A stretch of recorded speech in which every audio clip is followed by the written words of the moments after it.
안녕하세요.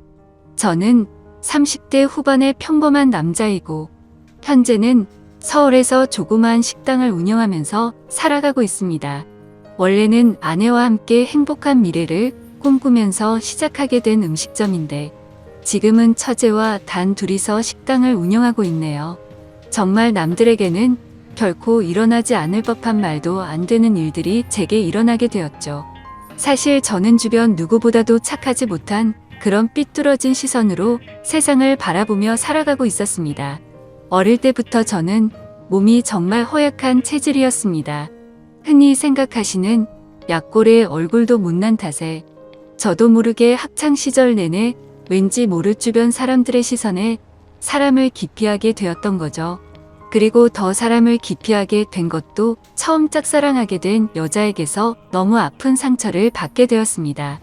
그때가 중학교 때였는데 그 당시 담임 선생님의 지시로 분기별로 3개월에 한 번씩 짝을 바꿔서 앉았었습니다. 저는 당연히 짝사랑하는 그녀와의 짝이 되기만을 항상 바래왔었고 결국에는 제 바램대로 제게 설렘을 주던 그녀와 짝이 되었습니다. 속으로 만세를 부를 정도로 너무 기쁘고 행복했었습니다. 하지만 그건 이기적인 저 혼자만의 행복이고 생각이었더라고요. 저도 그때 당시에는 제 주제를 파악 못했었나 봅니다. 대놓고 노골적으로 저를 비난하고 무시하지는 않았지만 학교가 마칠 시간에 견출지를 건네어 주다가 실수로 손이 닿고 말았습니다. 근데 얼른 피하듯이 하더니 더럽고 짜증난다는 듯이 행동을 하더라고요. 정말 그 사건으로 인해서 저는 너무 큰 상처를 받게 되었습니다. 그날 이후로 성인이 되어서까지 트라우마로 인해서 30 초반이 될 때까지 여자에 대한 거부감으로 단 한 번의 연애도 하지를 않고 살았죠. 물론 여자를 만날 수 있는 기회가 없지는 않았습니다.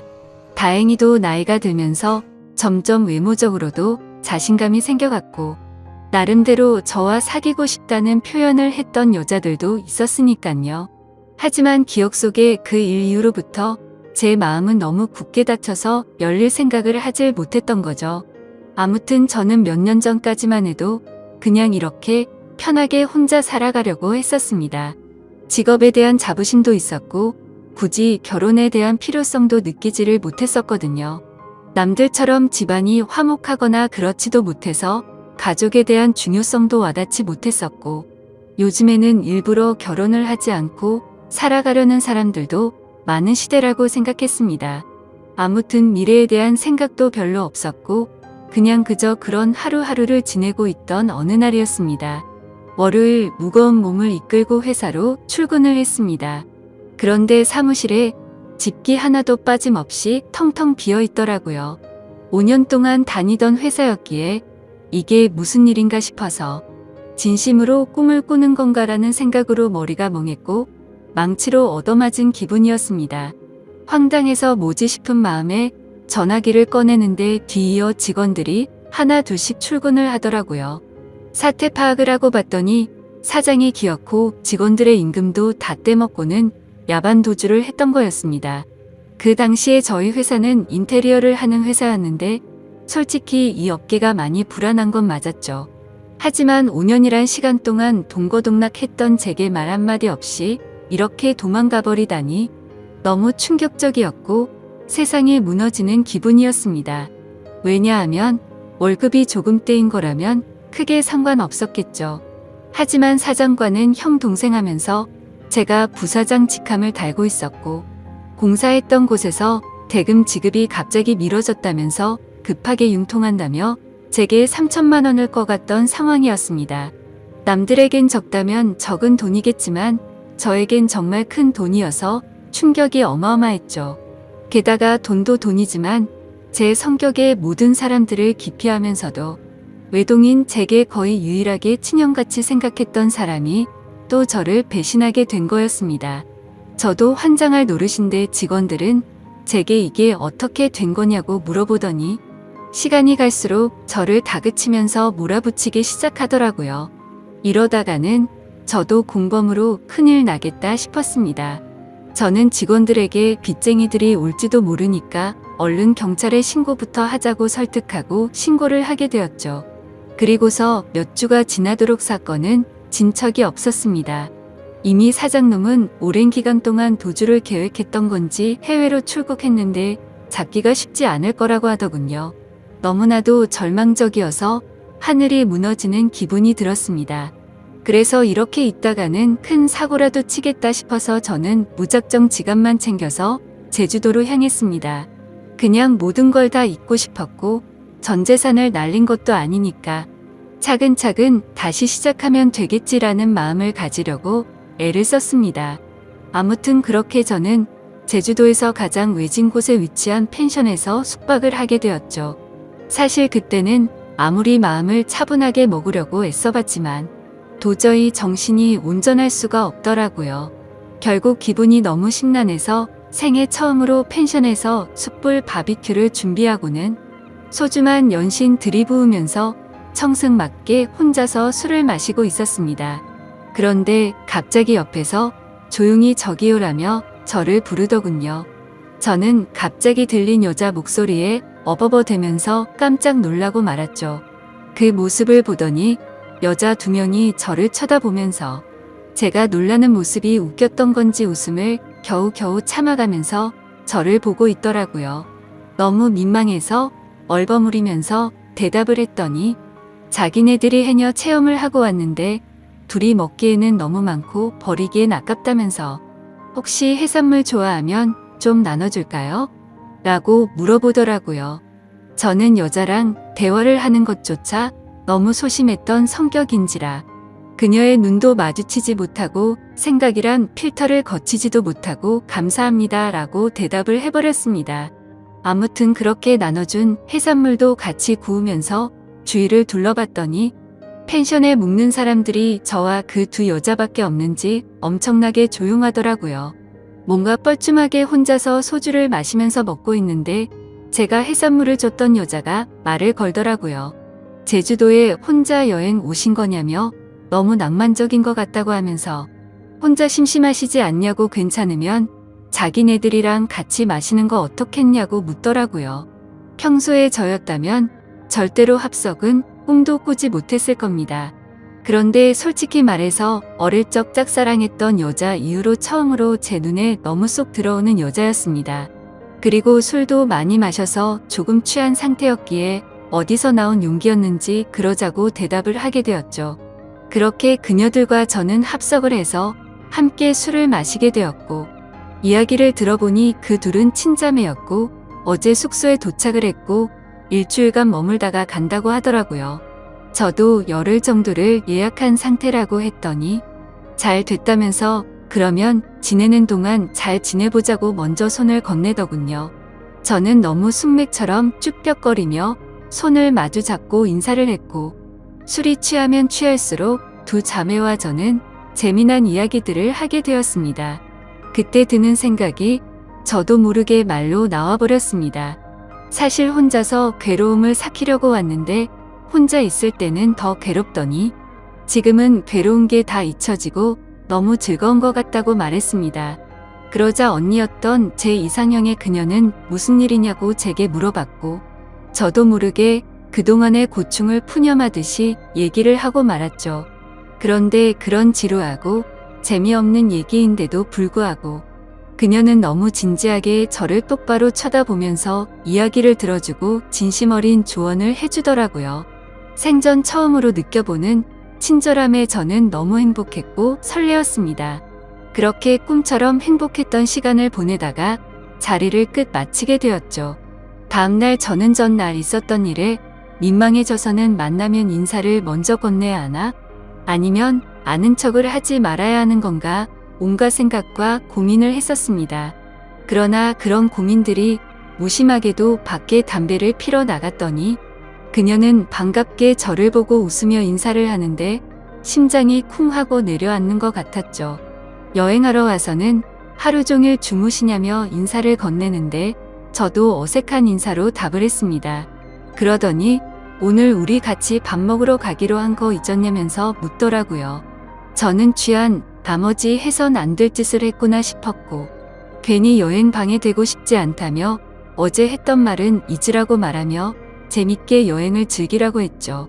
하지만 그녀는 끝내 고집을 피우더니 결국 그날 하루 종일 두 자매와 저는 여행을 함께 보내게 되었습니다. 그러다 보니 자연스럽게 그녀들과 저는 같이 붙어 다니며 매일같이 여행을 함께 즐기게 되었고, 정말 꿈만 같던 시간은 너무 순식간에 지나가 버리더군요. 그렇게 두 자매의 마지막 날이 되었습니다. 솔직히 좀 많이 서운하더라고요. 고작 며칠밖에 안 되는 시간 동안 저는 그녀에게 더욱 빠져들었고, 마지막 인사를 건네는데 저는 도저히 용기가 나지 않았습니다. 그때 그녀는 갑자기 제게 포옹을 하면서 덕분에 즐거운 여행이었다고 말을 건네주더군요. 너무 외롭게 살아오던 저는 순간적으로 마음이 울컥해서 눈물이 날 뻔했습니다. 그렇게 그녀들을 떠나보내고 혼자서 남은 여행을 보내는데 이건 도저히 여행이 아니다 싶더라고요. 행복한 시간들이 끝나고 나서 또다시 괴로움이 시작된 건 아니었습니다. 오히려 그녀와 지낸 시간들 덕분에 괴로움은 이미 잊은 지 오래였고, 그녀를 또다시 보고 싶다는 생각이 너무 간절해지더라고요. 그래서 저는 인생을 살면서 가장 큰 용기를 내게 되었죠. 평생 혼자서 살다가 연애는 꿈에서조차 생각 못하던 제가 그녀와 함께 행복한 시간을 갖고 싶었습니다. 집으로 돌아온 저는 진짜 하루 종일 고민을 하다가 용기를 내서 그녀에게 전화를 걸었습니다. 어두침침한 제 성격과는 다르게 그녀는 반갑다는 듯이 밝게 전화를 받아주었습니다. 저는 조심히 잘 가셨는지 해서 연락드렸다고 하니까 그녀는 그렇지 않아도 조심히 여행 잘 마쳤는지 궁금했다고 되물어 봐주더군요. 그렇게 몇 마디를 주고받게 되었고, 어차피 제가 말을 잘하는 편도 아니었기에 단도직입적으로 말했습니다. 제가 주말에 서울에 일이 있어서 가게 됐는데 시간 괜찮으면 밥이나 먹을까요? 라고 물어봤습니다. 그러자 잠깐의 고민도 없이 그녀는 그러자고 대답을 했고 약속을 잡은 뒤에 통화를 끊게 되었죠. 얼마나 긴장을 했던 건지 손이 떨리고 등에 땀이 흘러내릴 정도였습니다. 며칠 뒤에 약속 시간에 그녀와 다시금 만나게 되었고 행복한 시간은 또다시 순식간에 흘러가더라고요. 그날은 그냥 정말 보고 싶다는 생각에 갔던 거지 고백을 하려거나 그런 마음은 전혀 없었습니다. 하지만 마지막으로 들어간 와인바에서 와인을 마시다 보니 또 헤어지는 게 너무나 슬프더군요. 저는 그녀에게 앞으로도 계속해서 보고 싶다고 말했습니다. 그러자 그녀는 다른 여자들과 달리 제 마음을 알아줬는지 더 이상은 떠보지 않았고 제 손을 잡아주더라고요. 그렇게 제 인생에서 가장 사랑하는 그녀와 저는 연인이 되었고, 남들에겐 힘들다고 하던 장거리 연애가 제게는 너무나 행복한 나날이었습니다. 아무리 멀다 한들 그녀를 매주 볼 수 있다는 건 제게는 너무 과분한 일이었죠. 우리는 그렇게 행복한 연애를 3년간 이어갔고, 그녀 덕분에 저는 과거와 비교하면 너무나도 정반대의 사람이 되어 있었습니다. 새로운 직장에서 사람들과 웃으면서 대화도 잘 이어갔고, 성실하고 착한 그녀를 따라서 고아원의 봉사활동을 다녔는데 제 마음이 너무 평온해지는 걸 느꼈습니다. 하루하루가 너무 행복해졌고, 이렇게 살아갈 수만 있다면 가정이라는 걸 꾸려서 평생을 행복하게 지내고 싶다라는 생각이 들더라고요. 저는 그렇게 달라진 제 스스로에게 결심을 하고 그녀에게 청혼을 하였습니다. 그녀는 제 청혼을 받아주었고 저희는 결국 사랑의 결실을 맺게 되어 결혼을 하게 되었죠. 그 당시의 아내는 서울에서 처제와 함께 조그만한 식당을 운영하고 있었습니다. 그래서 아내와 상의 끝에 제가 이직을 하기로 했고 결혼을 하면서 제가 서울로 올라오게 되었죠. 아내와 저는 인생에서 가장 행복한 부부처럼 그 누구도 부럽지 않게 지냈습니다. 결혼한 지 2년 동안 한 차례도 다툼이 없을 정도로 주변에서 누구나가 예쁘게 봐주었죠. 그렇게 행복한 나날들을 보내다가 제가 다니던 회사가 또다시 부도가 나면서 저는 일자리를 또 잃게 되었습니다. 그때부터는 이렇게 불안한 직업을 하는 게 맞는 건가라는 고민에 빠져들었고 막상 또 새로운 일자리를 구하려고 하니 직장 생활에 지쳐 있었죠. 그러다 힘들어 하던 중 아내와 더 오랜 시간을 붙어 있고 싶었고, 그동안 모은 돈을 보태어서 새로운 식당을 여는 게 어떨까 생각이 들었습니다. 저는 인테리어 회사를 다니던 경험을 살려서 아내가 모르게 직접 발품 팔아서 새로운 식당 자리도 알아보고 양식에 어울리는 인테리어 포트폴리오를 만들어서 아내에게 말했습니다. 더 이상 내 일에 흥미를 잃어서 직장에 다니는 건 그만하고 당신과 처제를 도와서 가게를 더 크게 해보고 싶다고 하면서 설명을 해줬죠. 한참 아무 말 없이 지켜보던 아내는 제 선택을 존중해주면서 그러자고 했고, 그날부터 저와 아내 그리고 처제는 새로운 식당을 열기 위해서 분주하게 준비를 했습니다. 결국 저희는 나름 작지만 예쁜 식당을 열게 되었고, 기대 이상으로 식당은 장사가 잘 되었습니다. 제 선택에 있어서 정말 많이 불안했고 걱정도 많았는데 이렇게 행복해도 되나 싶었죠. 아내도 솔직히 오랫동안 해오던 가게를 옮기는 게 불안했고 무서웠는데 저 하나만을 믿고서 그 큰 결정을 바로 내려줬던 걸 알게 되었습니다. 저는 착한 아내에게 너무 고마웠고 평생을 행복하게 해줄 거란 마음을 제 가슴에 되새겼죠. 하지만 하늘이 너무 원망스럽게도 제 바램과 그 행복은 산산조각이 나게 되었습니다. 아내가 일을 하던 도중에 갑자기 쓰러지게 되었습니다. 처음에는 가게가 바쁜 탓에 과로해서 그런 거겠지 하며 아내를 안심시켰었죠. 며칠 뒤 정밀 검사를 받아본 결과가 나왔고 의사 선생님은 너무 위험한 위치에 암이 발견되었다고 말하더군요. 드라마나 영화에서나 들어봤지. 이런 일이 제 아내에게 생길 줄은 정말 상상조차 못했기에 그 자리에서 바로 눈물이 났습니다. 의사 선생님이 말을 이어갔습니다. 이런 말씀 드릴 때가 자신도 가장 마음이 아프다고 하면서요. 솔직히 말해야 할 것 같다며 아무래도 너무 위험한 수술이 될 것 같다고 하면서 아내분에게도 솔직히 말씀을 드려야 한다고 하더라고요. 그 말을 듣는데 아내를 처음 만났던 제주도에서 처음 만난 그날 밤이 떠오르고 그동안의 일들이 순식간에 주마등처럼 지나가는데 저도 모르게 애처럼 펑펑 울어버렸습니다. 아내에게 이 모든 사실을 솔직하게 털어놓는다는 게 너무나도 어려웠습니다. 하지만 저를 저보다도 잘 아는 아내는 저를 보자마자 눈치를 채더라고요. 펑펑 울어서 알아본 건지 너무 경직되어 있는 저를 알아본 건지 저는 있는 사실 그대로를 말해줬습니다.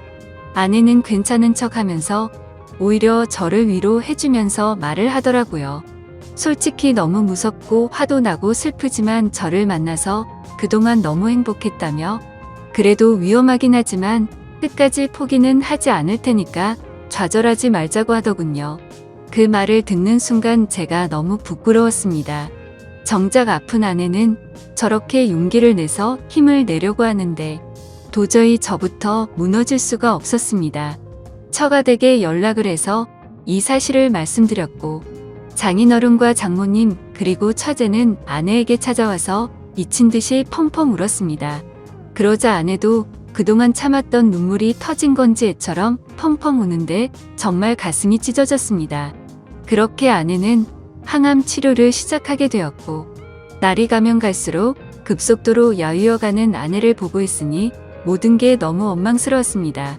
괜히 나를 만나서 아내가 이렇게 아프게 된 것만 같고 죽을 만큼 너무나도 힘이 들었습니다. 그렇게 힘든 시간을 지나서 아내의 수술이 있기 전날 밤 아내와 저는 한참 동안 이야기를 나누었습니다. 그때 처음으로 알게 되었던 건 아내도 제주도에서 처음 본 그날 저에게 호기심이 생겼고 관심이 갔었다고 하더군요. 그래서 다음날 같이 밥 먹자는 약속을 한 적이 없었지만 일부러 거짓말을 해서 같이 합류해서 여행을 한 거였다고 하더라고요.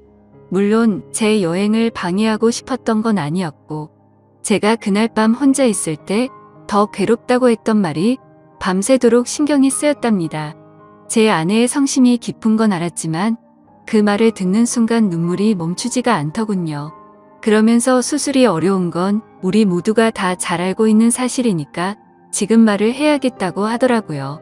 혹시라도 자신이 잘못되더라도 제발 당신 탓이라고 생각하지 말고 행복했으면 좋겠다고 말했습니다. 그리고 우리가 함께 시작했던 가게도 자신에겐 너무 행복한 추억이 가득한 곳이니 슬픈 감정보다도 행복한 추억을 떠올리면서 계속 지켜달라고 했죠. 그렇게 밤새도록 저희는 끊임없이 많은 대화들을 나누었고, 결국에 제가 인생에서 가장 사랑하던 제 아내는 이 세상을 떠나고 말았습니다. 아내를 떠나보내고 하루하루가 너무 괴롭고 인생이 무너진 듯 슬펐습니다. 솔직히 돈 몇천만 원 사기 당했던 건 정말 세 발의 피조차도 안 될 정도의 괴로움이었습니다. 정신 나간 사람처럼 죽을 만큼 술을 마셔대기도 해봤지만 다 소용없었습니다. 시간이 지나면 이 아픔이 줄어들 수 있을까 싶은 생각만 가득했습니다. 그렇게 집에서 틀어박혀서 지낸 지 몇 주가 지났을 무렵이었습니다. 항상 조용하고 내성적이던 처제가 집에 들어와서는 마치 다른 사람처럼 온갖 잔소리를 늘어놓기 시작하더라고요. 언니가 지금 이 꼴을 보려고 그렇게 떠나간 줄 아냐면서 화를 내더군요.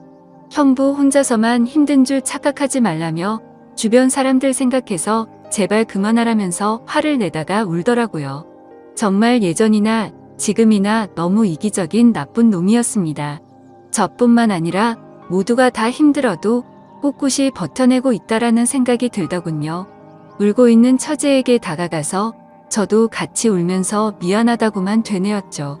그러다 처제와 함께 밖으로 나가서 같이 술을 한잔하면서 이야기를 나누었습니다. 가게는 이렇게 계속 문을 닫아둘 거냐고 물어보더라고요. 솔직히 아내 생각에 미쳐버릴 것 같아서 가게 근처도 갈 수가 없었습니다. 하지만 그건 너무 비겁한 짓이란 것 정도는 알았죠. 그런 생각을 하던 찰나의 처제도 저와 같은 생각을 말하더군요. 언니 생각에 자신도 가게 근처도 못 가겠다며. 근데 언니가 제게 했던 말을 처제에게도 똑같이 했더라고요. 마지막으로 부탁한다면서 좋았던 추억 가득한 가게를 계속했으면 좋겠다고 했답니다. 사실 아내가 왜 그렇게 가게에 집착하는지는 저도 잘 알고 있었습니다. 아내는 저와 제 처제를 생각해서인 마음도 당연히 있었지만 너무 착한 심성에 그동안 어려운 아이들에게 무료 급식을 주던